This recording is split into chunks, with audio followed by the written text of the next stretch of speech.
Zé Sbélio Cardoso está aqui para falar com a gente sobre tecnologia, o doutor em comunicação e linguagens, desde a semana passada está aqui com a gente e hoje ele vem falar sobre um assunto que está todo mundo comentando e muita gente preocupada, inteligência artificial. Será que esse negócio vai roubar nosso emprego, Bélio? A inteligência artificial é mais um elemento novo e ela vai impactar tanto a nossa sociedade como a internet o fez e como o celular fez também posteriormente. E agora com a inteligência artificial a gente tem uma combinação desses três elementos e principalmente quando a gente tem uma geração que já sai de fábrica sabendo mexer com isso. Mas antes da gente falar disso, eu queria só relembrar rapidamente para os nossos ouvintes sobre o que a gente está falando. Essa ideia de uma máquina que pensa, ela vem lá da década de 50 com o Alan Turing, do filme O Jogo da Imitação, aquela decodificação da criptografia das mensagens nazistas e também do teste de Turing. É quando a gente conversa uma inteligência artificial, um computador, por mais de 5 minutos, sem se dar conta que está falando com uma máquina. E não é aquela máquina do telemarketing. Pergunta alguma coisa, fica aquele barulhinho de teclado e tudo mais. É alguma coisa muito mais intuitiva, com uma expertise muito maior, que realmente a gente não consegue distinguir num curto espaço de tempo. Mas a palavra inteligência artificial, ela surge em 1956, com um cientista americano, o John McCarthy. Ele desenvolveu uma linguagem que tem um conceito lá atrás e uma linguagem computacional. Tem a lei de Moore. Ela surge em 1965 e a lei de Moore diz que a nossa tecnologia ela dobra a cada 18 meses. Com o passar do tempo, esse intervalo ele foi encurtado. Então a gente tem a tecnologia crescendo numa proporção exponencial, ou seja, muito superior ao intelecto humano. E aí eu quero dar um salto nessa nossa linha do tempo breve para 1997, quando a gente teve o campeão soviético Kasparov, que perdeu para uma máquina num campeonato de xadrez. A inteligência artificial teve um ponto de ruptura, mas essa discussão da inteligência artificial, ela começa a surgir em novembro de 2022, porque o ChatGPT veio à tona. E o ChatGPT, ele combina duas coisas. Machine Learning, que é o aprendizado da máquina. Ela pega uma série de dados, junta, compila e te entrega uma informação.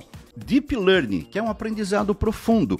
E esse aprendizado profundo é uma tecnologia que simula a rede neural. Ela está aprendendo como a gente. E isso é o que causa uma grande estranheza no processo.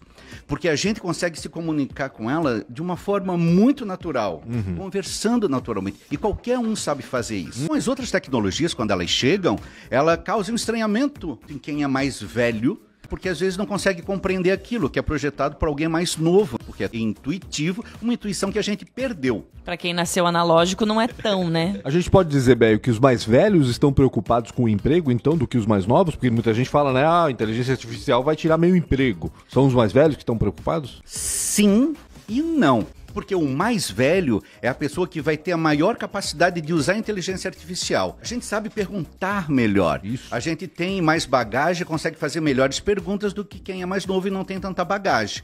Todas as profissões vão ser impactadas. Ela tende a tirar da gente tudo aquilo que é repetitivo, manufaturada, aquela coisa que é difícil da gente fazer. Que é chata fazer, vamos lá. É chata. E tem coisas que são padrões, né? Por exemplo, a previsão do tempo, até um resultado de um jogo de futebol. Dependendo das informações e da programação que fizer, tudo isso já pode sair de uma forma meio que organizada. Isso não quer dizer que vai sair melhor, porque sempre vai precisar da mão humana no processo para recalibrar as coisas. Precisa do olhar atento do profissional que está ali para conseguir desenvolver essa mecânica. A tecnologia ela avança muito rápido, mas a nossa legislação não acompanha. O Marco Civil da Internet, que demorou tanto tempo, crimes virtuais que têm entraves legais e tudo mais. É necessário ter um esforço do legislativo antes que a gente comece a dar brecha nas nossas profissões para amanhã depois ser substituído, que não será totalmente. A gente sabe que tem profissões que naturalmente vão desaparecer, muitas outras vão Como surgir, já aconteceu ao longo do tempo. mas eu prefiro ver o copo sempre meio cheio. Essa tecnologia, ela vai liberar o nosso tempo para fazer coisas que requerem mais a nossa capacidade. Sabe quando a gente está fazendo algum trabalho e pensa assim, poxa, eu sou tão qualificado, podia estar fazendo uma outra coisa, né? Sim. Talvez agora você possa. Olha, que interessante esse viés. Mas se você é preguiçoso, você tá com os dias contados. É verdade, gente que tem preguiça, que não é proativo, realmente vai sofrer mais com a inteligência artificial. Essas pessoas têm que se preocupar mais do que com a inteligência artificial.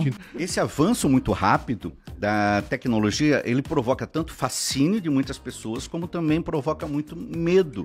E a máquina, ela está aprendendo de uma forma tão escalonada, com a nossa própria inteligência, que amanhã depois é capaz dela atingir a singularidade. O que é a singularidade? Ela pensar por conta própria.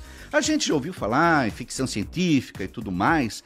Todos os caminhos tendem da compreensão, do entendimento evolutivo. A gente até arregalou o olho, né? Quando Sim, eu porque isso. Eu penso assim, a gente tá caminhando pra isso e a gente não tem o Will Smith pra combater. Não. Vale aquela frase do Descartes. Penso, logo existo. Exatamente. E se já é difícil o mundo com humanos, imagina com máquina junto com a gente, né? Acho que a grande dica é a seguinte, se você tá com medo da inteligência artificial, vai lá no Google, busca por ChatGPT, começa a usar a ferramenta para você ver que não tem que ter medo, você vai usar, ela é uma ferramenta, ela vai te ajudar a produzir melhor. Isso que é bacana demais. Acho que é por aí, né, Béio? Sim, se a gente se qualificar aos poucos e ele perdendo esse medo, a probabilidade da gente otimizar o nosso tempo no mercado de trabalho e manter vivos os nossos cargos é muito maior. Não deve ter medo, deve continuar com esse processo de tentar entender e ver aonde eu posso usar aquilo na minha profissão. Exatamente. Fazer com que ele faça parte do seu dia a dia no trabalho e também no dia a dia pessoal, Mas por que não? sem esquecer da gente evoluir também. Exatamente. Béio Cardoso, muito obrigado pela participação.